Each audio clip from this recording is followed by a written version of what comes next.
Hey everybody, how's it going? It's Bradley back with another sample review. This time, one from the house of Dior. This is Dior Fahrenheit 32. You can see I just have a little sample of it right here. This was released in 2007 and one of the many flankers of the Dior Fahrenheit. I think this is one of the earlier ones. Nonetheless, it is classified as an Oriental Woody scent with main accords including vanilla, white floral, woody, sweet, aromatic, and citrus. Now this fragrance is available in two main bottle sizes, a 50 ml and a 100 ml bottle. However, it is a little bit hard to find, but you can still find it. And it is price range anywhere from around $65 to $89, depending on which bottle size you get. However, for a 100 ml, you can find it around, I think I saw it on Beauty Spin for close to 70 bucks, so you can find it a little bit discounted. Normally I'll take a look at the presentation, but it's just a little sample I got from Sephora.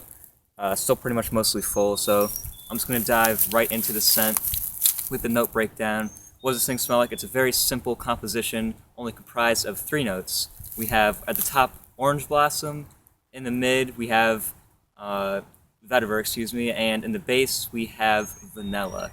So pretty simple note breakdown, and let's dive right into the smell. So before I start going into the smell, I'm going to tell you what this personally reminds me a lot of. If you don't know, I am a big golfer. I really love golf. I've been playing for around 10 years, and I was so privileged around this time last April to visit Augusta National and go to the practice round of the Masters. And if you don't know, the Masters is one of the most prestigious golf tournaments. It's like the holy mecca of golf for golfers, pretty much. And I was just so privileged to go down there just for one practice round, but it was still amazing. Spent the entire day on one of the most beautiful courses in the world.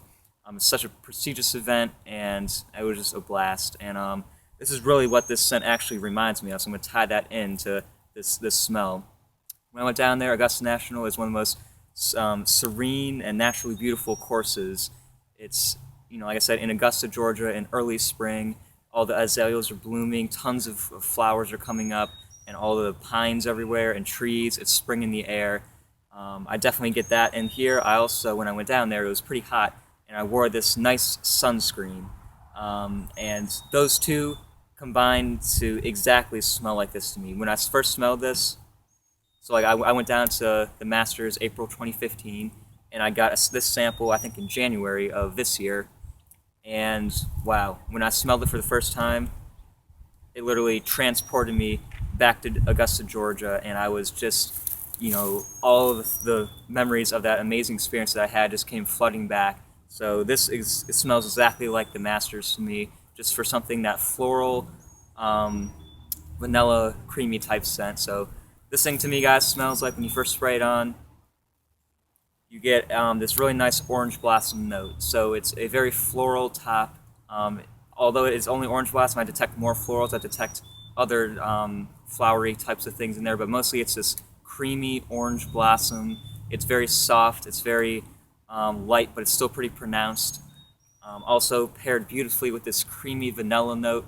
It's not a super sweet vanilla, but it has a little bit of sweetness to it. It's a little dense, but it overall creates a creamy white floral scent, if that makes sense, with a slight little bit of sweetness, and I get this woody vetiver kind of air around it, but it's very light.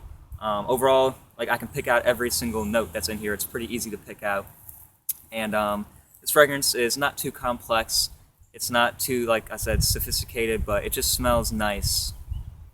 It's floral. It's not the most masculine scent out there. I will say it kind of airs to the feminine side a little bit, but not too bad.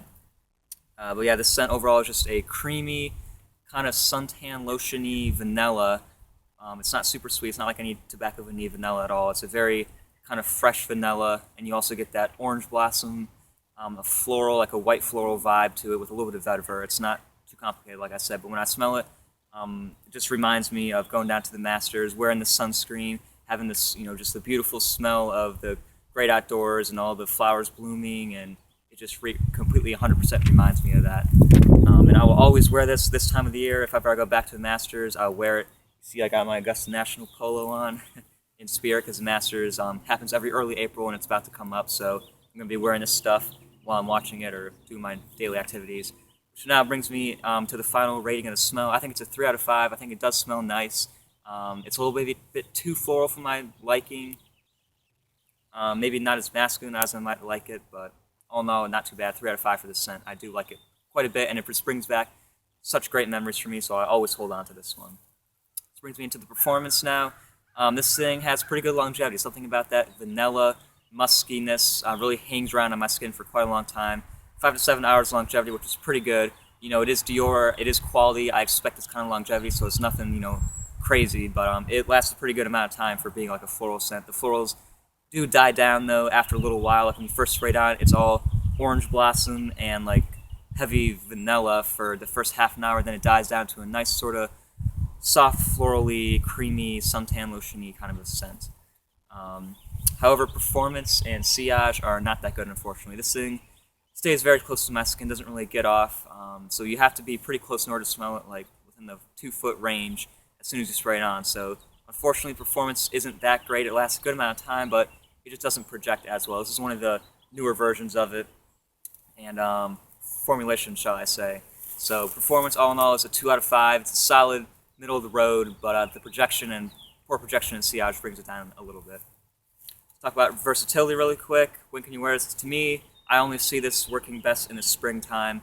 It's floral. It has a slight little bit of sweetness, so maybe good for that cooler spring day like it is at today. It's mid-60s.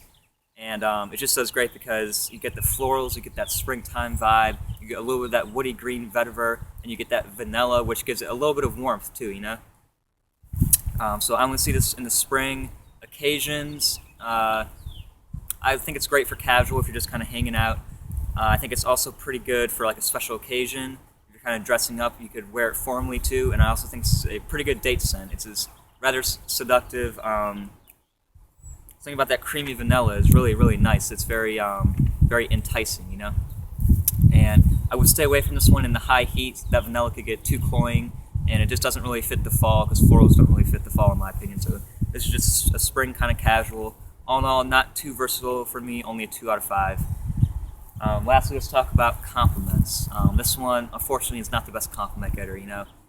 Maybe it's too feminine, or it's just something about the florals. It just doesn't get that noticed for me. It smells nice. This is more of a fragrance for yourself than for other people. So compliments, maybe we'll get one from time to time. Only a 2 out of 5. I haven't gotten really a whole lot of compliments at all.